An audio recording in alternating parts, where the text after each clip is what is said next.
नूतन संवत्सर की करेंगे, नूतन वर्ष की करेंगे, नए वर्ष की, नए संवत्सर की, और एक नई ऊर्जा के साथ। बाबा हमारे मन के मनोरथ पूर्ण करे।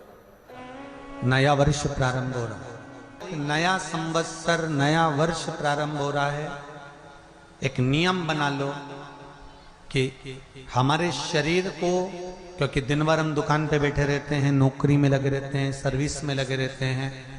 अगर मुंबई, पूना, चेन्नई, मद्रास आदि अधिक बड़ी बड़ी सिटियों में लोग रहते हैं तो उनको ऑफिस जाना पड़ता है। सवेरे से जल्दी उठते हैं, काम करते हैं, दिन भर ऑफिस में। व्यापार करने वाला व्यक्ति व्यापार करता रहता, नौकरी करने वाला व्यक्ति नौकरी करता रहता, धंधा करने वाला व्यक्ति धंधा करता रहता, ठेला चलाने वाला, गाड़ी चलाने वाला गाड़ी चलाता रहता। घर की माताओं को एक नियम नए संवत्सर से चालू कर देना चाहिए।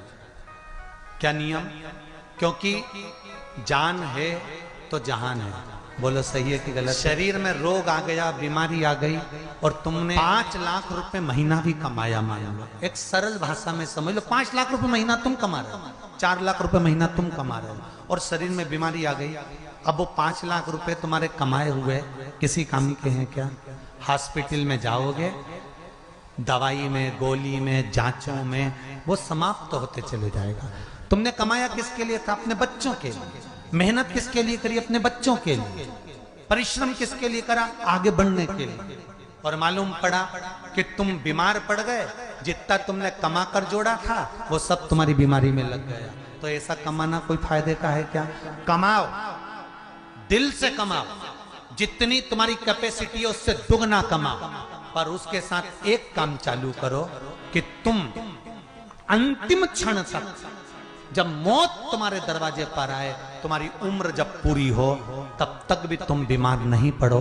उसके लिए एक काम चालू कर दो कि नए साल से हमें तांबे के लोटे में पानी भरना है, सिर से 8 इंच ऊपर रखना है, सूर्य को अर्घ देना है, और जो पानी नीचे गिरेगा उस पानी में से सूर्य का दर्शन करना है। वो पानी जब हमारे शरीर के इस हृदय रेखा के सम्मुख से, इस कपाल रेखा के बीच में से, मध्य से उस पानी की धार जब सूर्य की किरण देगा तो हमारे शरीर में कोई बड़ी बीमारी, ना कैंसर, ना लीवर, ना किडनी, कोई अटैक पटैक आ ही नहीं। मेरा बच्चों से भी निवेदन है कि आप अपने पापा से कहो, आप अपनी मम्मी से कहो, और बड़ों से निवेदन है वो अपने बच्चों से कहो।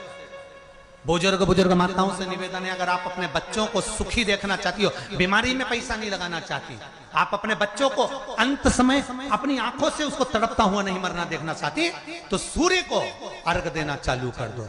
क्योंकि सूर्य की किरण जल के साथ जब इस शरीर पर पड़ती है तो शरीर में कोई बीमारी टिक ही नहीं सकती। ये श्रीमद् शिव महापुराण की कथा कह रही है। ये ज्योतिष शास्त्र कहता है, रंग शास्त्र कहता है। हमारे जितने ज्योतिष शास्त्र हैं, रंग शास्त्र हैं, नग बताते हैं, मोती बताते हैं, नीलम बताते हैं, पन्ना बताते हैं, ये सब क्या पहनाते हैं? रंग का क्यों पहनाते हैं? क्योंकि रंग का इफेक्ट इस शरीर पर पड़ता है। कपड़े कौन से कलर के पहन रहा है उसका इफेक्ट इस शरीर पर पड़ता है। उसी तरह 8 इंच ऊपर मस्तिष्क से तुम्हारा हाथ होना चाहिए, तांबे के कलश में जल होना चाहिए, और सूर्य को देखकर उस जल की धार में सूर्य को जल दीजिए। जिंदगी में बीमारी तुमको नहीं घेर सकती, और बीमार हो भी गए हो तो 15-20 दिन करके देखने में कुछ नहीं जाता। बाद में मत करना, श्योर वाला हमारा झूठ बोल रहा होगा, उसमें क्या दिक्कत? क्यों कह रहे हैं, क्यों बोल रहे हैं? उसका एक कारण है, आज के समय में लोग 80 साल और 90 साल के होकर नहीं जा रहे भाई। आज के समय में लोग अटैक आता है, बीमारी आती है, कैंसर हो गया, शुगर हो गई, बीपी हो गया, 60, 70, 75, 55, 40 में लोगों के प्राण छूट जा रहे हैं। अगर ये पूरी पृथ्वी युवानों से जवानों से अगर विहीन हो जाएगी तो किस काम की? तुम्हारा कमाया गया धन किस काम का हो? कौन कौन ले रहा है नियम? आज से नियम बना लो कि नूतन वर्ष से 1 तांबे का लोटा जल सूर्य नारायण को अर्घ देना है हमको प्रतिदिन। घर का चाहे छोटा हो चाहे बड़ा हो, जिस बच्चे को रोज बुखार आता हो, निमोनिया हो रहा हो, जिसका लीवर किडनी डैमेज हो गया हो, वो नियम बना लो, 15 दिन के अंदर 20 दिन के अंदर डायलिसिस में अंतर आ जाएगा तुम्हारे। तुम कर तो देखो, इस प्रभाव करो, बनाओ नियम। जिस नारी को रजोधर्म से जुड़ी हुई या गर्भाशय से जुड़ी हुई कोई बीमारी हो गई हो, वो नारी भी सूर्य को जब अर्घ दे तो उस जल को बिल्कुल स्लो एकदम धीरे धीरे गिरा, एकदम धीमा धीमा, जल्दी जल्दी पानी उंडेल के मत आना। सूर्य देवता को अर्घ देना हो सकता है तुम लोग इसलिए भी नहीं दो कि लोग हंसेंगे, शर्म करेंगे। तो दुनिया हंसे, जब हॉस्पिटल में पड़े रहोगे तब नहीं हंसेंगे कि कमा कमा के मर गया, ले यहीं छोड़ दिया। जब भी तो लोग हंसेंगे। तो उससे अच्छा है दुनिया आग लगे बस्ती में, अरे अच्छे से बोलो जरा, आग लगे बस्ती में, अपन रहो मस्ती में। और एक निवेदन हो रहे, जो ये बात कही है इसकी क्लिपिंग आप काट लेना और सारे के व्हाट्सएप पे भेज देना कि हमको नूतन संवत्सर से 1 लोटा तांबे का जल सूर्य नारायण को देना है इस शरीर के लिए, क्योंकि हमने परिवार के लिए बहुत करा, अब अपने लिए करना है। कोई पैसा लग रहा है? अरे बोलते जाओ। सियोर वाले महाराज ने तुमसे धन मांगा? नहीं। पैसा मांगा? नहीं। इसमें तुम्हारे अगर प्राण बचेंगे तो सियोर वाले महाराज का कोई भला होगा? नहीं। भला किसका होगा? तुम्हारी पत्नी का सौभाग्य अमर हो, तुम्हारे बच्चों का पिता उनके सामने होगा और माँ उसके सामने होगी। तुम्हारे लिए करो, या हमारे को कुछ नहीं चाहिए, हमारे लिए करो। एक बात अच्छे से सुन लो, जितने लोग आस्था चैनल पर सुन रहे हो, जितने फेसबुक यूट्यूब पर कथा सुन रहे हो, और जितने अपने घर में जो शिवलिंग, अपने घर के अंदर जो भी शिवलिंग है, भले वो छोटा से छोटा हो, बड़ा हो, जैसा भी शिवलिंग, आप सब जगह का जल शिवलिंग पे चढ़ा। पर शिव महापुराण की कथा कहती है कि अपने घर का जल भी शिवलिंग पर चढ़ना चाहिए, निज जगह, अपनी भूमि। जैसे सूर्य नारायण भगवान को स्टील के लोटे से या चांदी के लोटे से या पीतल के लोटे से या प्लास्टिक के लोटे से या कांच के बर्तन से जल चढ़ाने से आयु छिन्न हो, क्या समाप्त होती है? आयु। और सूर्य नारायण भगवान को अगर तांबे के लोटे से जल दिया जाता है तो आयु की वृद्धि होती है, और दिन भर में अगर कोई काम अटकने वाला है तो वो काम का रास्ता खुल जाता है और शरीर की बीमारी समाप्त हो। तो सावधानी से सुनना, एक प्रश्न हमारे भीतर खड़ा होता है, जब हम सूर्य नारायण भगवान को अर्घ देते हैं, जल चढ़ाते हैं, तो वो जल पृथ्वी पर जब गिरता है तो उसके छींटे हमारे शरीर पर लगते हैं। क्या वो ठीक है? क्या वो श्रेष्ठ है? तो शिव महापुराण की कथा कहती है, जब हम सूर्य को अर्घ देते हैं, सूर्य को जल चढ़ाते हैं, वो पानी जब पृथ्वी पर गिरता है, उसके छींटे हमारे शरीर पर लगते हैं, तो वो श्रेष्ठता का भाव निर्मित करते हैं, वो गलत नहीं हो सकता। कारण अब वो भी समझ ली। अब सूर्य नारायण भगवान को आप जल चढ़ा रहे हो तो छींटे नहीं लगे, उसके लिए क्या स्टूल पे चढ़ के चढ़ाओगे कि कुर्सी पे चढ़ के चढ़ाओगे? अरे बोलो तो सही। अब कई लोगों के दिमाग में यह बात भरा गई कि हम भगवान को जल चढ़ाते हैं, वो हमारे शरीर में छींटे लगते हैं, जमीन पे से पानी गिरता है, वो हमारे शरीर को छींटे लगते हैं, भगवान को अच्छा नहीं लगता होगा। कौन ने कहा? पहले तो उसको पकड़ के ला। मेरे राम जी महाराज, मेरे भगवान कृष्ण, बड़े बड़े संत, साधु, सन्यासी, तपस्वी, साधक, उपासक जितने भी हुए, जिन्होंने सूर्य की आराधना करी, इन्होंने टेबल पे चढ़कर या कुर्सी पे चढ़कर जल नहीं चढ़ाया, इन्होंने पृथ्वी पर खड़े होकर ही, क्योंकि पृथ्वी तत्व के देव हैं शिव। जब हम मृत्यु लोक पर खड़े होकर, पृथ्वी पर खड़े होकर भगवान शंकर का भाग पृथ्वी तत्व को धारण कर कर जल को हाथ में लेकर जब समर्पित करते हैं, और जो जल नीचे गिरता है वो शरीर पर अगर लगता है तो हमको उसका आशीर्वाद ही प्राप्त होता है, दोष नहीं लगता। पर लोगों ने इसको विपरीत कर दिया। कि कौन ने विपरीत करा? कई लोगों ने इसको विपरीत कर दिया। कौन ने विपरीत करा? तो जो दूसरे धर्म के लोग होते हैं, जिनको हिंदू धर्म से नफरत होती है, और जो हिंदू धर्म की पूजन सेवा अर्चना को समाप्त करना चाहते हैं, वो धीरे धीरे धीरे धीरे कहने लगे कि सूर्य को जल चढ़ाओगे तो शरीर में लगेगा, शरीर में लगेगा तो दोष लगेगा। इसको कह कहकर घर घर में सूर्य को जल चढ़ाना लोगों ने बंद कर दिया कि आप जल चढ़ाएंगे तो दोष लगेगा, शरीर पे छींटा लगेगा, शरीर को ऐसा लगेगा। ये दोष नहीं है। कितनी सुंदर बात है महाराज। सूर्य नारायण भगवान को जब जल चढ़ाया जाता है, हाथ सिर से 8 इंच की दूरी पर होना, जम के बोलिए, सिर से कितना ऊंचा होना चाहिए?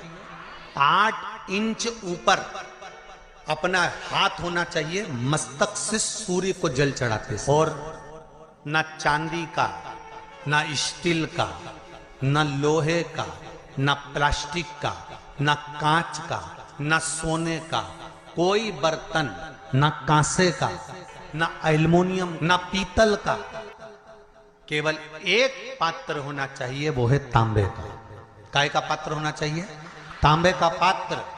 और सूर्य नारायण भगवान को जब 8 इंच ऊपर तुम्हारा हस्त है, और जब हम सूर्य को जल चढ़ा रहे हैं, कैसे जल चढ़ाना है वो भी समझ लीजिए। अगर कोई कैंसर का मरीज है, जिसके चेस्ट में कैंसर आ गया हो, लेफ्ट में राइट में कहीं पर कैंसर आ गया हो, या कोई गठान आ गई हो, तो महाराज आप जल चढ़ाते समय उस जल की धार को सूर्य भगवान को जब चढ़ा रहे हो, तो धार आपकी गठान की ओर जाना चाहिए, जिससे सूर्य की किरण उस जल में से आपके उस स्थान पर पड़े, उस जगह पर पड़े जहां पर गठान है।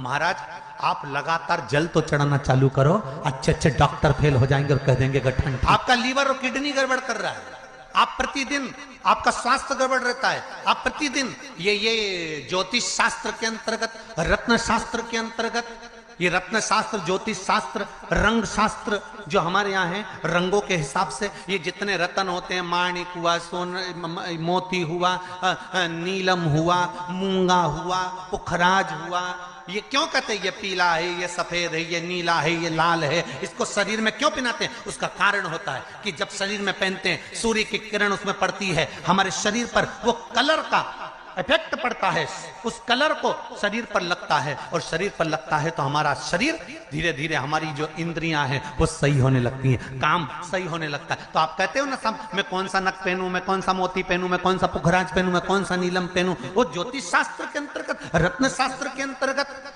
जितने रत्न हम पहनते हैं, ये केवल उस किरण के लिए ही तो पहनते हैं कि जो सूर्य की किरण मिले, उस किरण का प्रभाव हमारे शरीर पर पड़े। तो इन सबसे अच्छा है कि सुबह शंकर भगवान का नाम लो, तांबा का लोटा में जल भरो, 8 इंच ऊपर सिर से हाथ होना चाहिए, और सूर्य नारायण भगवान का दर्शन साधारण नहीं, जो जल तुम चढ़ा रहे हो, वो जल की जो धार आ रही है, उसमें सूर्य का दर्शन होना चाहिए, तो कैंसर की बीमारी कभी नहीं। लीवर, किडनी, हार्ट, आपके हार्ट में अगर तकलीफ है, डॉक्टर ने कह दिया कि इसमें नस चोक है, आपको कहीं ना कहीं छल्ला डलेगा, आपको कह दिया इसमें कुछ ना कुछ प्रॉब्लम आ रही है, आप सूर्य को अर्घ देना चालू कर दो, सूर्य को जल चढ़ाना चालू कर दीजिए। आप सूर्य को जल चढ़ाओ, वो जल की जो तरंग आ रही है, वो जल जो निकल कर जा रहा है, उसकी जो किरण आपके हृदय पर, आपकी छाती पर पड़ रही है, नाड़ियों में पड़ रही है, नसों में पड़ रही है, उसका बल देखो तो सही। 1 महीना लगातार चढ़ाओ, तो 15 दिन 20 दिन कर तो देखो। क्यों राम जी महाराज जल चढ़ाते थे? क्यों भगवान कृष्ण जल चढ़ाते थे सूर्य को? क्यों दशरथ जी महाराज जल चढ़ाते थे? क्यों कश्यप ऋषि जल चढ़ाते थे सूर्य को? सारे 33 कोटि देवता, सारे ऋषिवर, साधु संत सन्यासी तपस्वी साधक उपासक सब भगवान सूर्य को अर्घ दिया करते थे। क्यों देते थे? किस लिए? सूर्य नारायण भगवान को जल चढ़ाते समय आपके पंजों की एड़ी ऊंची नहीं होना चाहिए। ध्यान दीजिए, आपका पंजा पांव का पूरा की पूरा जमा होना चाहिए भूमि पर। हाथ कितने इंच ऊपर? 8 इंच ऊपर होना चाहिए। जल जो गिरे, सूर्य की किरण, सूर्य का दर्शन उस जल की रोशनी में करना चाहिए। क्या होगा उससे? जिस बच्चे को आंख में चश्मा लगा हो, मोटे से मोटा चश्मा लगा हो, छूट नहीं रहा हो, तो थोड़े दिन उसको सूर्य का अर्घ चढ़वाना चालू कर दो और जल में से सूर्य का दर्शन कराना चालू कर दो। सूर्य का दर्शन जल में। 2 महीना 2.5 महीना बहुत है, आंख की रोशनी बढ़ जाएगी, चश्मा हट जाएगा। आप कर देखिए। अब एक प्रश्न और खड़ा होता है सूर्य को अर्घ देने का। गुरुजी पंचदेव पंचायत में, सूर्य नारायण भगवान शंकर की पंचायत में हैं। सूर्य नारायण को हम फ्लैट में रहते हैं, हम फ्लैट के अंदर रहते हैं, तो हम फ्लैट में रहते हैं, हमारे यहाँ अगर छज्जा नहीं है, हमारे यहाँ जगह नहीं है, तो हम सूर्य को अर्घ कैसे दें? तो महाराज खिड़की तो होगी, अगर घर में फ्लैट में पानी ढुलेगा और आप लोग नहीं समेट सकते तो एक बाल्टी रख लो, एक पात्र रख लो, पर सूर्य नारायण भगवान को अर्घ देकर रोशनी शरीर पर पड़ना चाहिए। जिंदगी में कभी कोई बड़ी बीमारी। कितने लोग देते हैं सूर्य को अर्घ? जरा हाथ उठाओ। बहुत बढ़िया, बहुत जोरदार। पुरुष लोग भी देते हैं ना, चाहे बच्चे से बच्चा, बच्चों के हाथ में भी 1 लोटा पानी पकड़ाओ। घर में छोटे बच्चे हो ना, उनको तांबे का लोटा दो, पानी दो, जा बाहर खड़े हो जा, 1 लोटा पानी चढ़ा के। पहले दिन आप स्वयं बच्चे के साथ बाहर खड़ी हो, ओटले पर, घर के बाहर खड़ी हो, छत पे खड़ी हो या घर के बाहर खड़ी हो, और बच्चे से कह लो चढ़ाओ बेटा, देखो ऐसा हाथ 8 इंच ऊपर करिए, तांबे का लोटा लेकर पानी धीरे धीरे डोलना है, जैसे वो स्लो मोशन के सीन नहीं होते नाटक में, ये बस नहीं तो मालूम पड़े छोरा छोरी एक साथ उंडेल के अंदर नहीं। जल चढ़ाते समय उस पानी में से सूर्य की किरण पड़ना चाहिए। एक बात और कहना चाहूंगा, अगर आप लोग स्वीकार करेंगे तो, अगर कहीं आपको लगता हो कि बच्चा पढ़ने में कमजोर है, विद्या में कमजोर है, रिजल्ट अच्छा नहीं आ रहा, पढ़ने में कमजोर है, वो पढ़े अपनी जगह पढ़े, वो कार्य करे अपनी जगह करे, मेहनत करे अपनी जगह करे। बच्चों को कह दो कि कुछ समय के लिए सूर्य को अर्घ देना चालू कर। सूर्य की किरण जहां पर ब्राह्मण या हिंदू धर्म का व्यक्ति मस्तक पर तिलक लगाता है, भुकुटियों के बीच में उस सूर्य की किरण इस भुकुटी के बीच पड़ना चाहिए, परंतु पानी कम से कम ना करते हुए स्लो मोशन में धीरे धीरे गिरना चाहिए, एकदम धीरे धीरे। तो यहाँ एक रेखा सूर्य की किरण से पड़ती है। आइए भक्तों, आज सुनते हैं तुलसी माता की चालीसा। यह चालीसा सुनने से होती है हर रोगों से मुक्ति, मिलती है सुख समृद्धि का आशीर्वाद। तो एक बार बोलिए प्रेम से विष्णु भगवान की जय, तुलसी माता की जय, भगवती माता की जय। श्री तुलसी महारानी करु विनय सिरनाय, जो मम हो संकट विकट दीजे मात नसाय। नमो नमो तुलसी महारानी, महिमा अमित न जाए बखानी। दियो विष्णु तुमको सम्माना, जग में छायो सुयस महाना। विष्णु प्रिय जय जयंती भवानी, तिहु लोक की हो सुख खानी। भगवत पूजा करे जो कोई, बिना तुम्हारे सफल न हो। जिन घर तब नहीं होए निवासा, उस पर करे विष्णु नहीं वासा।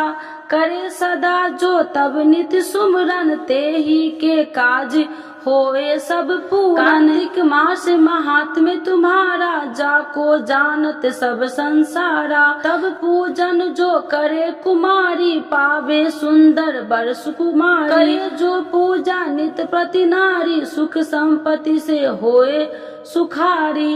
वृद्धा नारी करे जो पूजन, मिले भक्ति होवे पुलकित मन। श्रद्धा से पूजे जो कोई, भव निधि से तर जावे सोई। कथा भागवत यज्ञ करावे, तुम बिन नहीं सफलता पावे।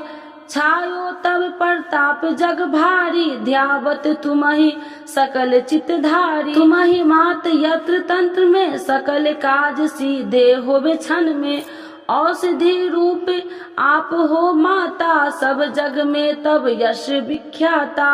देव ऋषि मुनि और तपधारी, करत सदा तब जय जयकारी। वेद पुराणन तब यश ज्ञाया, महिमा अगम पार नहीं पाया। नमो नमो जय सुख कारिणी, नमो नमो जय दुख निवारिणी, नमो नमो सुख संपत्ति देनी, नमो नमो अख काटन छेनी, नमो नमो भक्तन दुख हरनी, नमो नमो दुष्टन मद छेनी, नमो नमो भव पार उतारिणी, नमो नमो परलोक सुधारिणी, नमो नमो निज भक्तन उबारिणी, नमो नमो जन काज सवारिणी, नमो नमो जय कुमति नशावनी, नमो नमो सब सुख उपजावनी। जयति जयति जय तुलसी माई, ध्याऊ तुमको शीश नवाई, निर्जन जानी मोहि अपनाओ, बिगड़े काज आप बनाओ। करूँ विनय मैं मात तुम्हारी, पूर्ण आशा करूँ हमारी, शरण चरण कर जोड़ी मनाओ, निस दिन तेरे ही गुण गाऊं। करहु मात यश अब मोह पर दाया, निर्मल होए सकल मम काया। मांगू मात या वर दीजे, सकल मनोरथ पूर्ण कीजे। जानू नहीं कुछ नेम उचारा, क्षमहु मात अपराध हमारा। 12 मास करे जो पूजा, ताशम जग में और न दूजा। प्रथम ही गंगा जल मंगवावे, फिर सुंदर स्नान करावे। चंदन अक्षत पुष्प चढ़ावे, धूप दीप नैवेद्य लगावे। करे आचमन गंगा जल से, ध्यान करे हृदय निर्मल से।